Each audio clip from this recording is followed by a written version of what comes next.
کہ انسان کو ہر جملے کے اندر کئی موتی میری گفتگو سے نہیں، لوگوں کے اٹھنے بیٹھنے سے بھی بہت سارے موتی مل جاتے ہیں، لوگوں کے ملنے جلنے سے بھی انسان کو موتی مل جاتے ہیں۔ اگر کوئی نصیحت حاصل کرنے والا ہو، اگر کوئی نصیحت حاصل کرنے والا ہو تو پتھروں سے بھی نصیحت حاصل کر لیتا ہے، اگر کوئی نصیحت حاصل کرنے والا ہو تو لکڑی سے بھی نصیحت حاصل کی جا سکتی ہے، لیکن اگر نصیحت حاصل کرنے والا نہ ہو تو پورا قرآن بھی اس کو نصر انداز نہیں ہوگا، پورا قرآن بھی اس کو نصر انداز نہیں ہوگا۔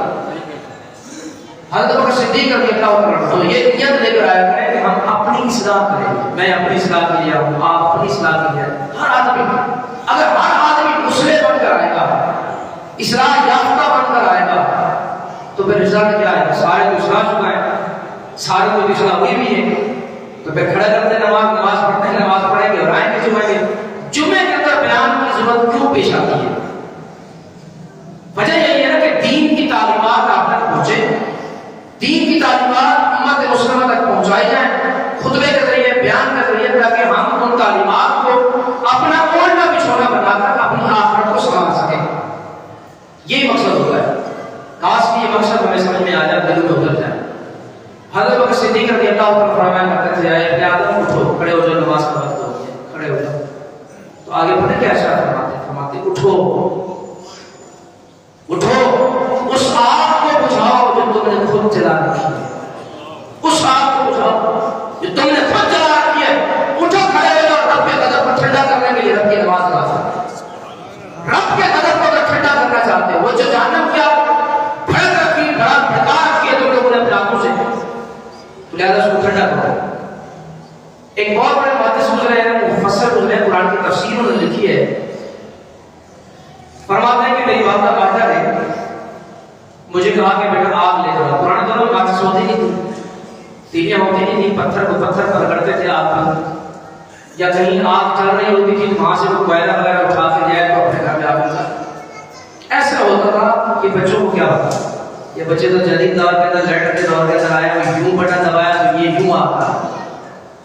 اب ہم نے بھی اس دور کو دیکھا ہے کہ جناب جس وقت لالٹین کے اندر بیٹھ کر پڑھا کرتے تھے، ہمارے والد گرامی اللہ کی مغفرت فرمائے، تو جب ہم پڑھا کرتے تھے، جب لائٹ اور بیٹری میں تھے تو ہمارے یہاں لائٹ کا تصور تو تھا، لیکن بہت کم تصور تھا لائٹ کا، گاؤں دیہات میں بہت کم تصور تھا لائٹ کا۔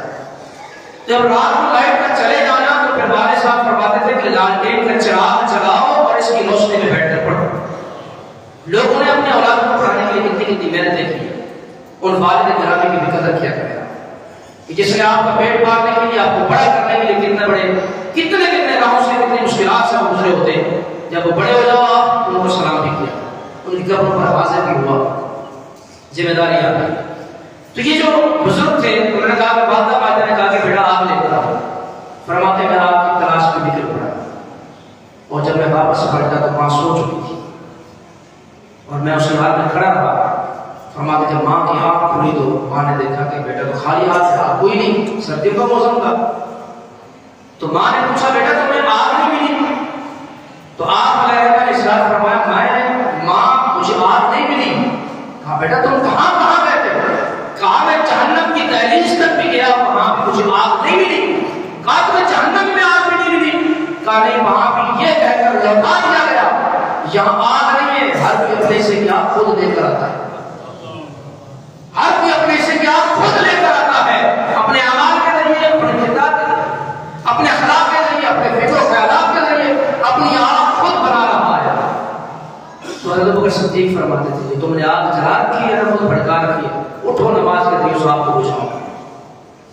یہ میرے بزرگ بیٹھے ہوئے ہیں، میرے سر کے تاج ہے، سفیدی سے اللہ حیا فرماتا ہے، سفید بال اس کے آگے اللہ حیا فرماتا ہے۔ تو نوجوانوں کو بھی چاہیے کہ بزرگوں سے حیا کریں، بزرگوں کا ادب کیا ہے، یہ بزرگ کی سفیدی جو ہے اللہ سے شرم فرما، اللہ کیا شان ہے۔ میرے کریم آقا علیہ السلام کا یہ سونا غلام حضرت ابوبکر صدیق رضی اللہ عنہ، ایک دو سبحان اللہ کہہ سنا آپ یہ عاشق ہے جس کی کیا بات ہے، جو انبیاء کے بعد سب سے افضل ترین جو ہستی ہے وہ صدیق اکبر کی، ایک طرف مقام سے رکھو اور ایک طرف تقویٰ سے رکھو، حضرت ابوبکر صدیق رضی اللہ عنہ۔ آخری وقت ہے، آپ اللہ کی بارگاہ میں دست دراز سے آپ دعا کر رہے ہیں، اللہ کرے ہمارے نوجوانوں کو، بزرگوں کو دعا کرنے کا ڈھنگ آ جائے، دعا کرنے والے بن جائے۔ کا نتیجہ کیا نکلے گا؟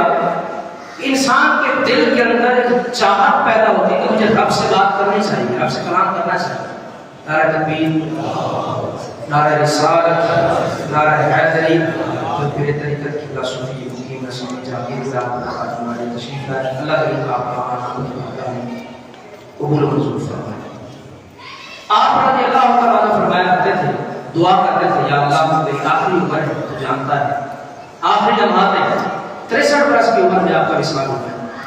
ہمارے لوگ 60 کراس کرتے ہیں تو کہتے تھے جناب والا ابھی تو ہم جوان ہیں، ابھی تو ہمارا کافی عمر کا حصہ پڑا ہوا ہے. لیکن صدیق اکبر رضی اللہ تعالیٰ عنہ آپ اپنے منہ کے اندر پتھر رکھا کرتے تھے. کیوں؟ حالانکہ انبیاء کے بعد سب سے زیادہ افضل ترین ہستی کا نام صدیق اکبر ہے. صدیق اکبر یعنی سب سے بڑا سچا صدیق اکبر منہ میں پتھر رکھتے تھے. کیوں؟ تاکہ کوئی ایسی بات زبان سے نہ نکلے جس کی وجہ سے کل حساب دے دے. ڈر خوف تقوی کی دولت آپ دعا کرتے یا اللہ میری آخری عمر ہے، میری آخری عمر میں برکت عطا فرما، مجھے نیک اعمال کی توفیق دے. اور پھر آخر میں جملہ فرماتے یا اللہ مجھے آخری عمر میں اعمال نیک اعمال کی توفیق دے تاکہ میرا خاتمہ نیک اعمال پر ہو، میرا خاتمہ نیک اعمال پر ہو. اللہ اکبر. پھر آگے جو ارشاد فرماتے دعا کرتے آپ فرماتے ہیں اللہ کی بارگاہ میں عرض گزار ہوتے مالک اب یہ آخری عمر ہے، یہ ڈھل چکی ہے، اب تیری ملاقات کا وقت قریب آ گیا ہے، تجھ سے ملاقات کا وقت. اب یہ سوچ ہے نا، یہ سوچ انسان کو بہت آگے تک لے جاتی ہے. ہم نے سوچا ہی نہیں، ہم نے بہت کو ایک بات ڈراؤنا خواب سمجھا ہے. بہت تو یار سے ملاقات کا اہتمام اس کو شوق سے کرنے لگا، یہ اس کی تیاری کیجیے. اور ان قریب پتہ نہیں کس کو لوگ میں بھی کہوں اندھیری قبر میں اتار دیا جائے گا. وہ قبر اندھیری ہوتی ہے لیکن جب سرکار آتے ہیں نور اور نور ہو جاتی ہے، اندھیری ہوتی ہے، بالکل کالی ہوتی ہے، کالی ہوتی ہے. لیکن جب سرکار کا نورانی چہرہ دکھایا جاتا ہے خدا کی قسم سارے اندھیرے دور ہو جاتے ہیں، سارے تیرے چھٹ جاتے ہیں. اس لیے کہ کسی نے کہا تھا نا کہ اللہ تبارک و تعالیٰ نے جب فرمایا فتحا محبوب تیرے رخ کی قسم، تیرے چہرے منور کی قسم، تو اس کے بارے میں علماء نے لکھا ہے کہ صبح کب ہوتی ہے اور شام کب ہوتی ہے، رات کب ہوتی ہے. فرمایا جب زلف بلیل سرکار کے چہرے سے ہٹتی ہے تو صبح ہو جاتی ہے ان کے چہرے کے نور سے، اور جب زلف بلیل سرکار کے چہرے پر آ جاتی ہے تو ہٹ کر بدلنا چاہتا ہے. یہ صبح اور یہ رات ہے. عاشق کی یہی صبح اور یہی رات ہے. یہ عاشق کی رات اور صبح ہے. عقل والوں کو تو یہی سورج طلوع ہوتا اور غروب ہوتا بنتا آئے گا، اور یہ کہیں کہ سورج طلوع ہوتا ہے تو صبح ہوتی ہے، سورج غروب ہوتا ہے تو رات ہو جاتی ہے. عاشق کا سورج کب طلوع ہوتا ہے؟ جو کہ حضرت عائشہ رضی اللہ تعالیٰ عنہ فرماتی ہے لِلْآفَاقِ شَمْسٌ وَرَنَ الشَّمْسِ، ایک دنیا والوں کا سورج ہے، ایک میرا بھی سورج ہے. اور دنیا والوں کا سورج ہے وہ دنیا کو چمکاتا رہتا ہے، وہ روشنی کرتا ہے، وہ دنیا کے گرد گھومتا رہتا ہے. فرمایا کہ جو دنیا کا سورج ہے وہ دنیا کے گرد گھومتا ہے، جو میرا سورج ہے دنیا اس کے گرد چکر لگاتا ہے. اور کوئی اور نہیں، وہ آمنہ کا لال ہے. اللہ اکبر. معراج کا دلہا ہے، شب اسرا کا دلہا ہے وہ. اب سرکار علیہ السلام کے غلاموں سنو، آپ فرمایا کرتے تھے حضرت صدیق اکبر کے اللہ اب کیا دعا کرتے ہیں یا اللہ تیری ملاقات کا وقت قریب ہے. اللہ کریم ہم سب کو اپنی ملاقات کا شرف عطا فرمائے. اللہ اکبر. میں نے پچھلے جمعے حضرت امام جعفر صادق کا قول آپ تک پہنچایا کہ آپ مریدوں سے وعدہ دے رہے تھے کہ وعدہ کرو تو کل قیامت میں مجھ سے پہلے ہم سے پہلے جنت میں جائے گا اور دوسروں کو بھی ساتھ دے گا. آپ بھی آج یہ وعدہ کرو اگر ہم میں سے کوئی پہلے جنت میں جائے گا تو وہ دوسرے نوازوں کو اپنے ساتھ جنت میں لے کے جائے گا انشاءاللہ. اللہ کرے اللہ کرے اللہ کرے ہم ایک دوسرے کے لیے جنت میں جانے کا سبب بنے، جنت میں لے جانے کا سبب بنے ہم ایک دوسرے کے لیے. یہی دنیا کا مقصد ہے، دنیا میں رہنے کا مقصد ہے. تشریف فرماؤ. درود شریف اللہ صلی اللہ علیہ وسلم. کچھ کلندر ہوتے ہیں جن کی وجہ سے یہ نظام چل رہا ہوتا ہے اور ہمارا نظام تو چل ہی ہے، ہندی میں زیادہ چلتا ہے، ہماری کوئی ویلیو نہیں ہے. ہمارا درود شریف اللہ صلی اللہ علیہ وسلم. حضرت ابوبکر صدیق رضی اللہ عنہ فرماتے ہیں اللہ تیری ملاقات کا وقت قریب ہے، قریب. اچھا ایک شخص نے مجھے آ کر کہا تھا کہ حضرت صاحب کام ہو گیا. کچھ دن پہلے عمر سے پہلے کی بات کروں، بس یہ ان قریب آپ کی حاضری ہوگی. یقین کریں میرے فہم و گمان کے اندر نہیں تھا کہ میں عمر پہ چلے، میرے فہم و گمان کے اندر نہیں تھا کہ عمر پہ چلے. لیکن انہوں نے کہا مجھے بات کو عجیب سی لگی، میں نے کہا پتہ نہیں کیا کہہ رہے ہیں، فقیر لوگ ہیں لیکن فقیروں کی زبان کی لاج نہ رکھ دیتا. اللہ تعالیٰ یقین کرے اس کے بعد اسباب بھی نہیں ہوتے، ان کے اسباب بنا دیتا ہے. اور ہم چلے ہو کے بھی آتے ہیں الحمدللہ، اللہ نے بڑا کرم کیا. اللہ کریم ہم سب کو بزرگوں کی فقیروں کی قدر کی توفیق عطا. یہ بڑے باکمال لوگ ہوتے ہیں، ظاہری طور پر تو سادہ فقیر لوگ ہوتے ہیں لیکن اللہ کی بارگاہ میں ان کا بہت بڑا مقام ہوتا ہے. آپ فرماتے ہیں وقت بڑا کم رہ گیا، میں آپ کو مختصراً چند جملے عرض کرتا ہوں. تیری ملاقات کا وقت، میں اس کو بار بار ٹھہر رہا ہوں اس کے اوپر تاکہ اس کی لذت آپ لیں. آپ نہیں آ پا رہے، میں جہاں تک لینے کو دیکھ جانا چاہ رہا ہوں. یا اللہ تیری ملاقات کا وقت قریب آ چکا ہے، میں چاہتا یہ ہوں کہ تجھ سے ملوں تو نیک اعمال کے ساتھ. میں تجھ سے ملوں تو نیک اعمال کے ساتھ ملوں. اللہ اکبر. اللہ کریم ہم سب کا خاتمہ ایمان پر. یہ خاتمہ ایمان پر ہونے کی دعا صبح شام ہوگا کریں. صبح شام شیخ سعدی شیرازی علیہ رحمہ لکھتے ہیں ایک شخص نے طوطا پال رکھا تھا اور وہ اس نے کلمہ سکھایا ہوا تھا، رٹا لگا ہوا تھا. اسلام والے ہوتا ہے کلمہ سکھاتے ہیں لوگ، پتہ کیا کیا سکھاتے ہیں.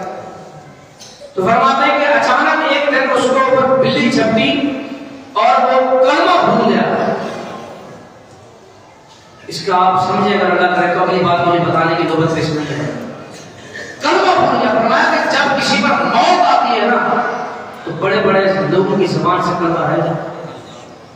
بڑے بڑے طاقتور کبھی لوگوں کی زبان سے کلمہ رہ جاتا ہے. شیخ سعدی شیرازی اس واقعے کو بیان کرتے ہوئے روتے تھے. فرماتے تھے اللہ کرے کہ آخری وقت جب موت آئے گا، موت کا جب حملہ ہو، اللہ ہماری زبان پر کلمے بجائے. کاش کہ ہم لوگ یار تھوڑا سا اپنے ایمان کی فکر کرنے والے. صبح شام مال کی فکر ہے، دنیا کی فکر اتنی ٹینشن اتنی لے کے بیٹھے ہوئے. یقین کریں صبح سوتے ہیں اٹھتے ہیں تو مال کی ٹینشن، رات کو سوتے ہیں پھر مال کا حساب کتاب.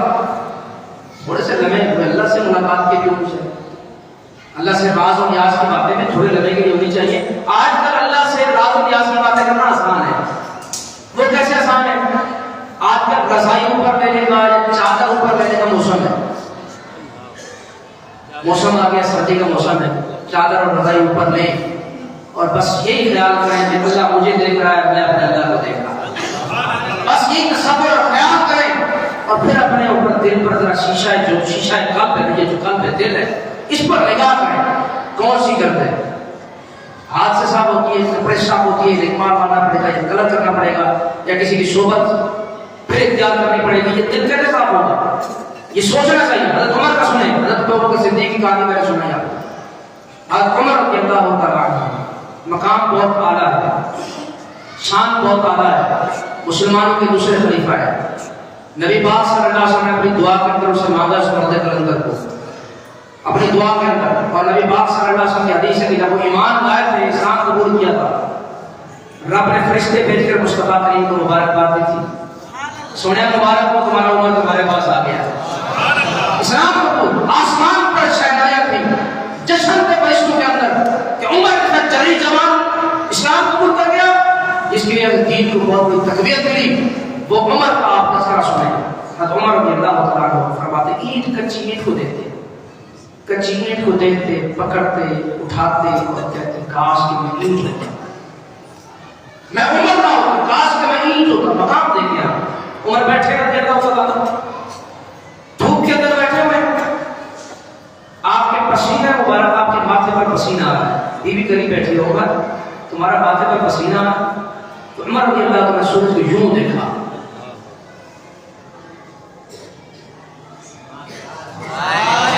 عمر رضی اللہ نے سورج کو یوں دیکھا. اللہ کرے آپ اشارے سمجھے. پرانے دور میں لوگ کہتے تھے عقل مند کا اشارہ کافی ہے، عقل مندوں کے لیے اشارہ کافی ہوتا ہے، کافی ہوتا ہے، یقین کریں.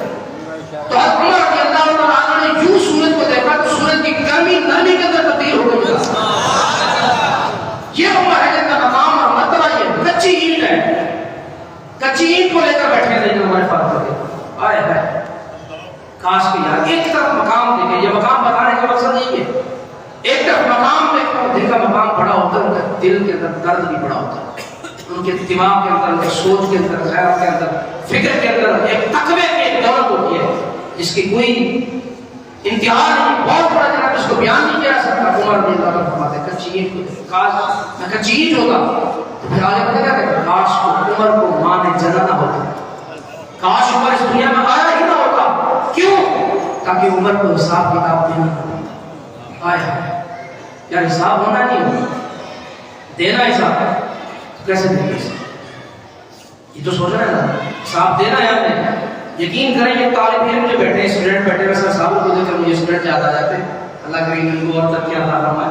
اسٹوڈنٹ جو ہوتے ہیں نا، ان کا کام آپ دیکھا کریں، جب پیپر قریب آتے ہیں ٹینشن لے کے گھومتے پھرتے ہیں کہ آپ صاحب کو پیپر بتا دیں کیا آئے گا، کوئی ریویژن ورک، کوئی آسان تھا، کوئی امپورٹنٹ بتا دیں، ایسا ہوتا ہے۔ بچے جانتے ہیں اس بات کو، حساب دینا ہے تو پھر ٹینشن، حساب جب قریب آتا ہے، جب ٹیسٹ کا دن قریب آتا ہے تو ٹینشن ہوتی ہے، نیند نہیں آتی رات کو، پریشان، کبھی دائیں جاتے ہیں، کبھی دائیں جاتے ہیں، کبھی اس کے پاس، کبھی اس کے پاس، کبھی اس کے در، کبھی اس کے در، کبھی آس کی تیرا شکریہ میں کہاں سے گزر گئے۔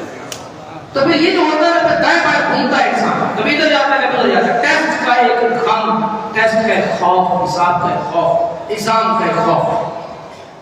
تو ہم نے بھی تو یہ تو ایک سال کا حساب ہے، 6 مہینے کا ایگزام ہوتا ہے، یا 1 مہینے کا منتھلی ٹیسٹ ہوتا ہے، اس کے لیے اتنی ٹینشن ہوتی ہے۔ پوری زندگی کا ٹیسٹ آپ نے اور میں نے دینا ہے، اس کی ٹینشن کون لے گا؟ اس کے بارے میں کون سوچے؟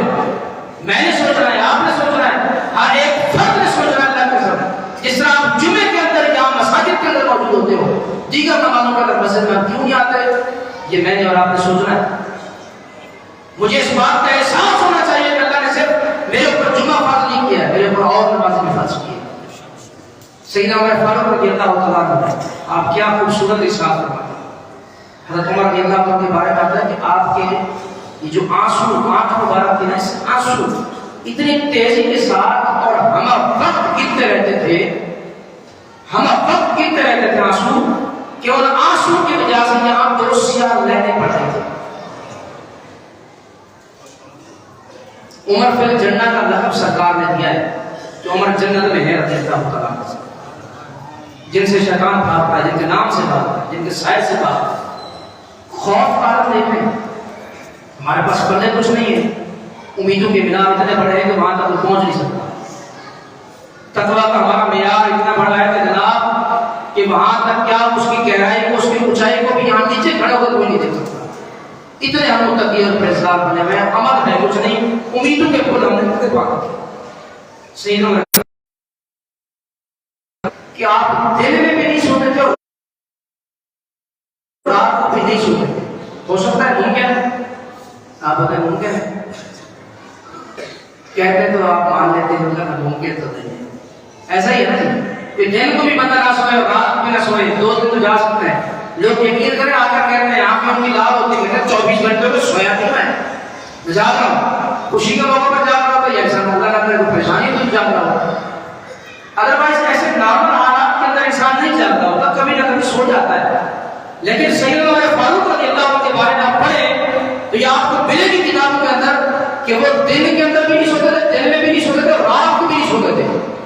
پوچھا گیا امیر المومنین آپ سوتے نہیں ہیں دن کو بھی اور رات کو بھی، لیکن جب آپ کبھی کبھار بیٹھے ہو، یہ سرکار کا طریقہ تھا۔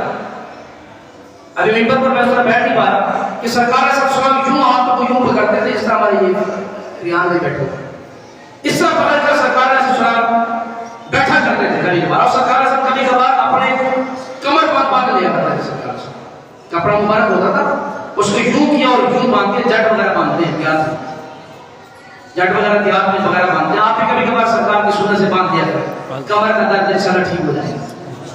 لیکن جو بزرگ اللہ نہ کرے کسی کو تکلیف ہے تو ایک سنت کی نیت سے باندھ لیں، ہر سنت میں شفا بنا رکھیے، سرکار کے طریقے میں شفا شفا۔ تو سیدنا عمر فاروق بیٹھے بیٹھے کبھی کبھار اونگ آ جاتی تھی، آپ بیٹھے بیٹھے اونگ آ جاتی تھی، نیند نہیں، اونگ اور نیند میں بڑا فرق ہوتا ہے، اس لیے اللہ تعالیٰ نے اس کو الگ بیان کیا ہے، لا تأخذہ سنۃ ولا نوم۔ اللہ نے قرآن پاک میں اونگ کو نیند کو الگ الگ بیان کیا ہے، نہ اسے اونگ آتی ہے نہ اسے نیند آتی ہے، اللہ کو نہیں آتی اونگ اور نہ نیند آتی۔ سیدنا عمر فاروق کے لوگ اونگ آ جاتی تھی آپ کو، اور پھر پوچھتے تھے لوگ کہ حضرت آپ سوتے نہیں رات کو، آپ دل کو نہیں سنتے. اب اگر آپ کسی محفل کے اندر بیٹھے ہوئے ہوں اور آپ یوں کر کے پھر آپ کو اونگ آ جاتے تو پوچھیں گے سر رات کو کیا کر رہے تھے آپ؟ رات کو آپ سوئے نہیں, دن میں آپ نہیں سوئے.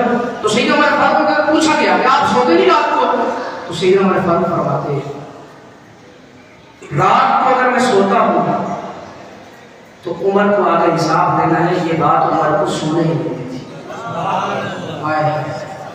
عمر کو اپنا حساب دینا, یہ بات رات کو عمر کو سونے نہیں دیتی, رات کو نیند اڑا دیتی ہے یہ بات کہ عمر تمہیں رب کے چراغ کا سامنا کرنا ہے, عمر تمہیں رب کی بارگاہ میں حاضر ہو کر تمہیں صبر شوق کا اور شب روز کا تمہیں حساب دینا ہے. یہ عمر کو یہ بات سونے نہیں دیتی, نیند نہیں آتی. اس خوف سے اس خیال سے نہیں دیا ہمارے دل کو سو دیا. رات کو اپنا حساب کا خیال ہوتا ہے, دن میں میری جو رعایا ہے اس کا کام مجھے سونے نہیں دیتا, کیونکہ ان کے بارے میں مجھ سے اللہ پوچھے گا عمر تمہاری حکمرانی کے اندر تھے نا, تکلیف انہیں کیسے پہنچی, مجھے ان کا خیال ہوئی دل کو سونے نہیں. یہ ہمارے اکابرین تھے, یہ ہمارے بڑے تھے جنہوں نے یہ کام کیے. اور پھر سیدنا عمر فاروق رضی اللہ عنہ کون کون سا تذکرہ سنا ہے. سیدنا عثمان غنی کی بارگاہ سے فیض لیتے, مولا علی کی بارگاہ سے فیض اگلے جمعے لیں گے انشاءاللہ. پھر آگے اولیاء کاملین کے شب روزہ کو بتائیں, اسی سلسلے کو کچھ دن آگے چلائیے. پھر شہنشاہ صداقت کے دن آ جائیں گے. حضور سید صدیق اکبر رضی اللہ عنہ, سیدنا عثمان غنی رضی اللہ عنہ, بڑی باکمال باحیا شخصیت. سرکار نے فرمایا ان سے فرشتے بھی حیا کرتے. یہ وہ عثمان ہیں جن سے فرشتے حیا کرتے. فرشتے اتنے بڑے باحیا بندے کا نام عثمان غنی رضی اللہ عنہ. اور جو کسی کو اعزاز نہیں ملا وہ سیدنا عثمان غنی کو اعزاز ملا ہے. کسی بھی نبی کی بیٹیاں, 2 بیٹیاں کسی کے نکاح میں نہیں آئیں جو حضرت عثمان غنی کے نکاح میں. کسی بھی نبی کی 2 بیٹیاں ایک بندے کے نکاح میں نہیں آئیں, کسی بھی نبی کی. ہمارے امام الانبیاء صلی اللہ علیہ وسلم کی 2 شرافیاں یکے بعد نکلے, ایک کے بعد ایک سیدنا عثمان غنی کے نکاح میں آئیں. اس لیے آپ کو ذکر رہے کھا جاتا. آپ کے بارے میں اگر یہ بات قبر پر آنسو بھی نہیں نکلتا ہے, یا آنسو نکلتا ہے تو مال کی محبت نہیں. آپ کے غم سے کیوں ہے کہ میں نے حساب دینا ہے, قیامت قائم ہونے والی ہے اور عنقریب قیامت قائم ہونے والی ہے. سیدنا عمر فاروق رضی اللہ عنہ کے سامنے ایک دفعہ سورہ تکبیر کی تلاوت کی گئی. اذا الشمس كورت, بسم اللہ الرحمن الرحیم, اذا الشمس كورت. جب پہنچے نا قاری قرآن کی تلاوت کرنے والا پہنچا اذا الصحف نشرت, کہ جب اعمال نامے کھول دیے جائیں, جب صحیفے سامنے رکھ دیے جائیں, جو کچھ کیا وہ سامنے لا کے دھر دیا جائے گا, تو سیدنا عمر فاروق رضی اللہ عنہ کی حالت کیا ہوگی آپ تصور نہیں کر سکتے. اس وقت کیا ہوگی. سیدنا عمر فاروق رضی اللہ عنہ بیٹھے بیٹھے زمین پر بیہوش ہو گئے, اور صرف تھوڑے لمحے کے لیے بیہوش نہیں ہوئے, کافی دیر تک آپ زمین پر لوٹ پوٹ ہو گئے, لوٹ پوٹ. صحابہ یہ دیکھ کر حیران ہو گئے کہ ایسا کیا پڑا گیا سیدنا عمر فاروق کے سامنے کہ سیدنا عمر فاروق کی حالت ایسی ہو گئی. لیکن وہ لوگ بڑے ڈرتے تھے, ان کے دلوں کے اندر قیامت کا خوف تھا, محشر کے میدان کے اندر جمع ہونے کا خوف تھا, اللہ کی بارگاہ میں کھڑا ہونے کا خوف تھا. حالانکہ ان سے کوئی حساب کتاب کا معاملہ نہیں, کوئی معاملہ نہیں ان سے حساب.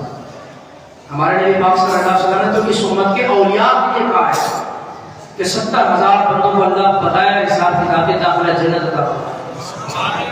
اس امت کے فقراء کے لیے نبی پاک صلی اللہ علیہ وسلم نے فرمایا کچھ لوگ پلک جھپکنے سے پہلے جنت کے دروازے پر پہنچیں گے, پوچھیں گے تمہارا کس عمل نے تمہیں حساب کتاب سے محفوظ رکھا, تم اتنا جلدی جو اتنا نمبر طویل سفر ہے اتنا جلدی طے کر کے کیسے آ. تو وہ فقیر لوگ پتہ کیا کہیں, وہ کہیں کہ جو اللہ نے دیا تھا اس پر راضی تھا, جو کچھ اللہ نے دیا. آج بڑے بڑے بنگلوز کو دیکھ کر پریشان ہوتے ہیں کہ جناب یہ اس کے پاس کیوں ہے, میرے پاس ہونا چاہیے تھا. اللہ کی تقسیم پر راضی ہو جاؤ. اللہ کا دینا نہ دینا ہماری سمجھ میں آئے یا نہ آئے, لیکن جو اس نے دیا ہے وہ مالک ہے, وہ اپنے بندوں کے لیے سب سے بہترین فیصلہ فرمانے والا ہے. وہ اپنے بندوں سے پیار ہی بڑا کرتا ہے, وہ اپنے بندوں سے بڑا پیار کرتا ہے. اگر کسی کو نہیں دیا تو مولا علی رضی اللہ عنہ فرمایا کرتے تھے میں نے حلال جمع کرتا ہوں, حلال جمع نہیں کرتا حلال. کیوں؟ وجہ فرماتے ہیں اگر مال حرام کا ہو تو عذاب ہے, اگر حلال کا ہو تو حساب ہے. نہ علی عذاب میں پڑھنا چاہتا ہے, نہ علی حساب میں پڑھنا چاہتا ہے. حضرت عائشہ رضی اللہ عنہ سرکار علیہ السلام کے بارے میں آتا ہے 30 دن تک گھر میں چولہا نہیں جلتا تھا. یہ حدیث مبارک ہے سرکار سے. آخری بات سن غور سے. 30 دن تک چولہا نہیں جلتا تھا، لیکن شکوہ نہیں ہے کبھی. وہ چاہتے کو جنت سے لیوا جات آ سکتے تھے، کیونکہ بنی اسرائیل کی قوم کے لیے اگر بھنا ہوا بٹیرا آ سکتا ہے تو نبی کریم کے لیے تو پورا دسترخوان آ سکتا ہے. ان کے آل اولاد کے لیے سب کچھ آ سکتا تھا. قرآن پاک میں موجود ہے دسترخوان آ سکتا تھا. لیکن سرکار نے 30 دن تک کچھ نہیں کھایا. گھر میں چولہا نہیں جلتا تھا. عائشہ فرماتی صحابہ کرام رضوان اللہ تعالی علیہم اجمعین مالدار بھی تھے، جو سرکار پر جان نچھاور کرنا چاہتے تھے انہوں نے مال کیوں نہیں نچھاور کیا؟ سوچنے کی بات. 30 دن تک سرکار کے گھر میں چولہا کیوں نہیں جلا؟ وجہ کیا تھی؟ علماء نے اس کے بارے میں لکھا ہے. فرماتے ہیں وجہ یہ نہیں ہے کہ ان کے پاس مال نہیں ہوتا تھا، سرکار کے پاس مال نہیں ہوتا تھا، یا دولت نہیں ہوتی تھی سرکار کے پاس. کیونکہ سرکار کے پاس دولت تھی تو تبھی تو کافر لوگ سرکار کے پاس امانتیں رکھواتے تھے، مگر نہ غریب کے پاس کوئی امانتیں نہیں رکھواتا مالک کے ساتھ. انہیں پتا ہے اس کے بعد اپنا کچھ نہیں ہمارا نہیں کھا جائے گا. ایسا ہی ہوتا ہے. تو جو امیر ہوتا ہے اسی کے پاس امانتیں رکھوائی جاتی ہیں. کافروں کا امانتیں رکھوانا اس بات کی دلیل تھی کہ مصطفیٰ اس وقت بھی سب سے زیادہ امیر تھے صلی اللہ علیہ طور پر بات کر رہا ہے. ویسے تو کائنات کے مالک ہے، سارا کچھ انہیں کا ہے، لیکن آپ فرماتے علماء فرماتے ایسا نہیں ہے کہ ان کے پاس مال نہیں ہوتا تھا اس لیے کہ 30 دن تک چولہا نہیں جلتا تھا، بلکہ یہ ہوتا تھا کہ سرکار کے پاس جو کچھ بھی آتا تھا سرکار گھر میں ہی رکھتے. شام ہونے سے پہلے سرکار اللہ تعالیٰ کا چارج فرما جاتا سارا کچھ تھا. اور سرکار علیہ السلام نے فرمایا کہ الفقر فخری، فخر جو ہے میرا فخر ہے، فخر کو اختیار کرنا میرا فخر ہے. اور سرکار نے فرمایا کان الفقر ان یکون کافرا، اور یہ فقیری ہے. فقیری مال کی بات کر رہا ہے، دل کی فقیری ہونی چاہیے، بہت بڑی سعادت ہے. مال کی فقیری سرکار نے فرمایا یہ بندے کو کفر کے اندر مبتلا کر سکتی ہے. تو علماء نے اس کے بارے میں تشریح میں لکھا ہے کہ سرکار علیہ السلام نے کس کو فخر کہا ہے، کس فخر کو، مال کی فخر کو یا کس فخر کو؟ تو علماء نے لکھا، امام احمد بن حنبل نے اس کو لکھا ہے. امام احمد بن حنبل اور روضۃ الریاحین کا طرف امام عبداللہ یافعی رحمۃ اللہ نے لکھا ہے. آپ فرماتے ہیں کہ یہاں فخر سے مراد دل کا فخر ہے، دل کی غنا ہے، دل کی بے نیازی ہے. ان کے دل کے اندر کچھ نہیں ہوتا تھا سوائے اللہ کے، دل کے اندر کچھ نہیں ہوتا سوائے اللہ کے. دل کا فخر مراد ہے، دنیا کی فقیری مراد نہیں ہے، دل کا فخر مراد ہے. اللہ کریم مجھے اور آپ کو اپنی آخرت کی تیاری کی توفیق عطا فرمائے. عقیدہ آخرت اس کو بنیاد کو، اس کو دوبارہ پڑھنے کی ضرورت ہے. عقیدہ پڑھیں، آپ سارے آپ پڑھ، کتابیں آپ کو میسر نہیں ہے تو ہمارے پاس آ جائیں. آپ سب کے پاس موبائل موجود ہے، ہم آپ کو PDF دے دیں گے، آپ پڑھیں عقیدہ آخرت کے بارے سے. اللہ نے کس طرح سے حساب لینا ہے اور اللہ تبارک و تعالیٰ نے کتنے دیر تک انسان کو اپنے سامنے کھڑا کرنا ہے، یہ پڑھیں آپ اس کو. تو پھر عقیدہ آخرت مضبوط ہوگا. اور آج عمل کا وقت ہے، ہم کچھ کر سکتے ہیں، ہمیں کرنا چاہیے. ورنہ بڑے بڑے یہی مثال دیتے ہیں، آپ پڑھتا ہے کیا ہو جب چڑیاں چپے کھیل. جب انسان کی جسم سے روح نکل جائے گی تو پھر افسوس مرنے کے علاوہ کچھ بھی باقی. اللہ مجھے اور آپ کو عمل کی توفیق سے مالا مال فرمائے. آمین.